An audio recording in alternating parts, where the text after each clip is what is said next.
5 ways to increase your confidence. And the top one is the most important, a conversation with God. So number 1, conversation with God is going to be the most important conversation that you're going to have with anybody. The conversation with God is going to be most important than a conversation with anybody, because what comes from God is your source of identity. You find out who you are when you develop a relationship with God, when you have that daily conversation with God, getting to know who he is and what he has to offer you. What he has to offer you is a true sense of identity, where you don't have to find it in the world. You don't have to find it in a husband. You don't have to find it in a wife. You don't have to find it in a friend. When you find out who you are in God, you are loved, you are cherished, you are adored. Jesus died for you. He gave his life for you. He laid down his life just for you. So, and I don't even mean to come on here and like preach the Bible and stuff like that, but it's just my personal story. And I found out who I was through a relationship with God. I found out who he was and how he loved me and how he cared for me through a true relationship with him. And so when I go through things in the world, when I go through things in relationships, friendships, family, jobs, my identity, my source of happiness, my source of joy is not moved when situations move, when situations alter and waver. My faith and my hope and my joy, my peace remains the same, because I know who I am. God told me who I am. He made me. He know all about me. So it causes your confidence to become like a rock, almost like it can't be moved. And so that's gonna be it. I can go so deeply, but that's gonna be one of the main ways that you're gonna increase your confidence is through a relationship with God. So let's go on to number 2. So the second best way that you're gonna increase your confidence is through yourself. Through yourself. Communication and conversation with yourself. So after that conversation with God, you're probably going to think that conversation with your mom, or that conversation with your dad, or your sisters, or your brother, or your husband, or your wife, or your cousin, or something like that is going to be that source that give you that confidence, but it's not. Your conversation with yourself after God is the next most important conversation that you can have, because what are you telling yourself? What is it, negative? Is it positive? You must remove all negative self-talk from yourself. The communication with yourself is the next best communication, or worst communication, after the communication with God, because what you tell yourself means everything, because you live with you. You live inside of you, and nobody else can control that.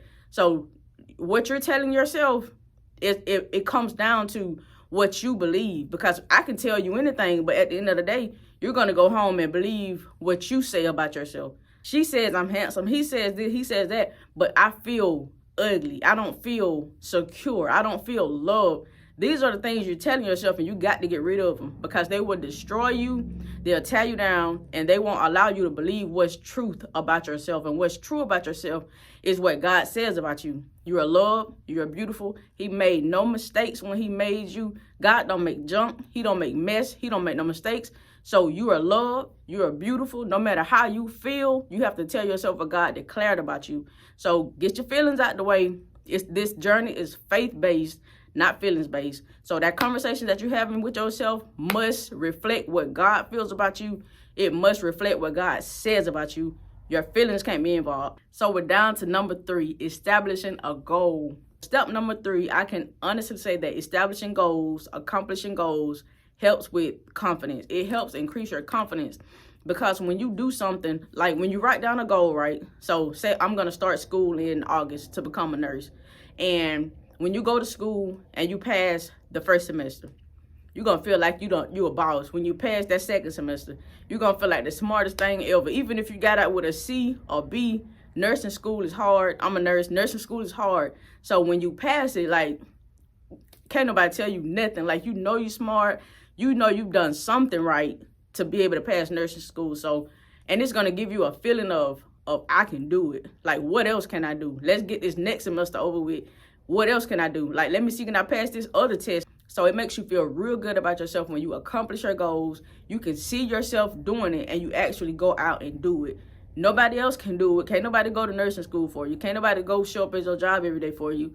You got to do it. You got to be motivated. You got to be inspired. You got to be able to encourage yourself, encourage others around you, and it's going to reciprocate, because I believe in that what you sow, you'll reap it. So if you sow confidence in somebody else, you're going to get that confidence back. If you sow that motivation and encouragement, it's going to come back to you. So establish a goal, accomplish those goals, and see to it that your confidence will start increasing. So step number 4, do new things. If God do new things, even the Bible says, I'll do a new thing. If God do new things, we got to do new things. We can't, we'll get bored. We'll get just uninterested, and that won't help your confidence. You need to do new things, try new things, do hard things, because when you make yourself do something hard, you're going to get confidence. You're going to get confidence. When I went through nursing school, it was probably one of the hardest things I ever did. Passed it, became a nurse, got the results, loved it, felt great about myself. When I started a business, hardest thing I ever done, loved it, great results, still doing it, best decision I ever made. So now I'm able to help other women, inspire other women, boys, girls, people that wanted to start clothing brands, started clothing brands. After I started a clothing brand, they got inspired, they felt motivated, they felt like they can do it, and guess what? They did. And I'm still here. I want to see them win. I'm going to help them. You know, I'm helping myself. I'm going to just pour in, because I believe that once you increase your confidence, your self-esteem, that's when you can help everybody else around you. Because I believe that when you increase your confidence, your self-esteem, your value, then you can go out and help others. You can go out and pour into others, motivate others, inspire others, encourage others to do the same thing. So it's a great feeling to be able to have self-esteem to get through anything that you got to go through in life. You're going to need self-esteem, you're going to need confidence, and you're going to need faith. And so the last thing on this board, last but not least, is check your environment. You got to do like a check and change. Check and change your environment. If your environment is negative, toxic, harmful, you got to change it. You got to check it, and you got to change it. If it's not positive, you got to get up out of there. You got to change it. And you don't always have to change your environment physically. It's good to change it physically, but if you're in a place right now where you can't change it physically, we have social media, we got Facebook, we got YouTube, we got TikTok, Twitter. We got places where you can create a digital circle online. Like half of the people that I talk to that mentor me, they're online. Like they're on the internet. They're master classes and courses and webinars and Zooms that got in. These people are on the internet. And so it helped transform my mind. I couldn't get to them in person, but I can get to them on the internet, email, text message, Zoom. We talk on Zoom all the time. So your mind will begin transforming when you put yourself in a different environment, people that can pour new knowledge into you and new information into you and positivity into you.